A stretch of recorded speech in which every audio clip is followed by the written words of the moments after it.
Hey dude, Nate Edlam here with Social Sage, and just dropping my first video of 2016, and my first video ever actually. I've been sticking to the writing thing for a while, but figured I'd start branching out, leaving my comfort zone a little bit, start doing some stuff that I wouldn't normally do, because you can't grow without leaving your comfort zone. So, with that, I'd like to bring you 3 books that changed my life in 2015.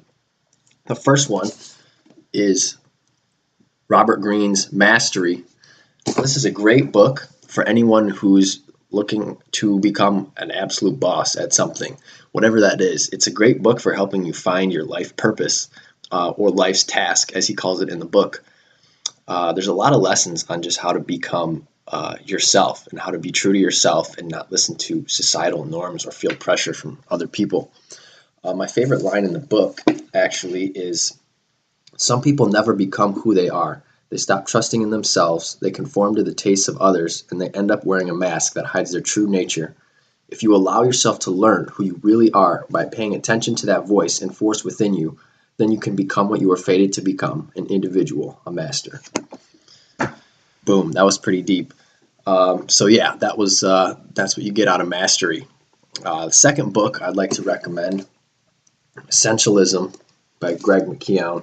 I think this might be backwards. Uh-oh.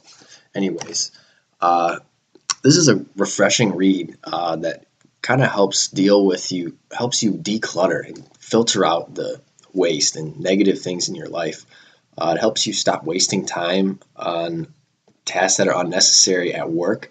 It helps you clear out your schedule to do things that are more important, and helps you realize what is really going to benefit you in the long run. So this is a great read. My favorite quote from this one is, "If you don't prioritize your life, then someone else will." So that's a big one from that. And the last but not least, The Truth, Neil Strauss. Many of you may know him from The Game, where he, as a journalist, made his way into the pickup artist community, and he really just killed it. I mean, he was living the life that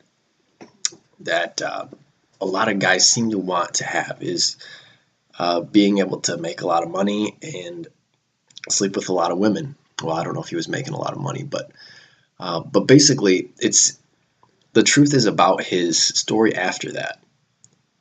Once you get great with women and you can get laid all the time, I mean, what happens after that? What do you become? What is your life? What is your essence after that? And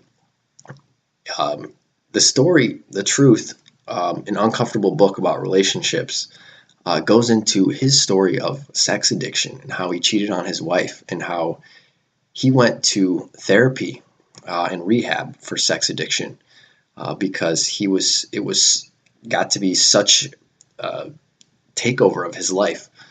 That's what he ended up as. So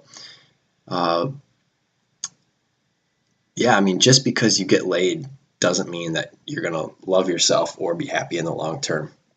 He's got a lot of great stories in this one. He goes into very graphic detail about his experiences in swinger clubs, in love communes, orgies, all that kind of craziness. So he doesn't really spare too much detail. So definitely, it's very real. My favorite quote from that one is, "Love is not about finding the right person, it's becoming the right person."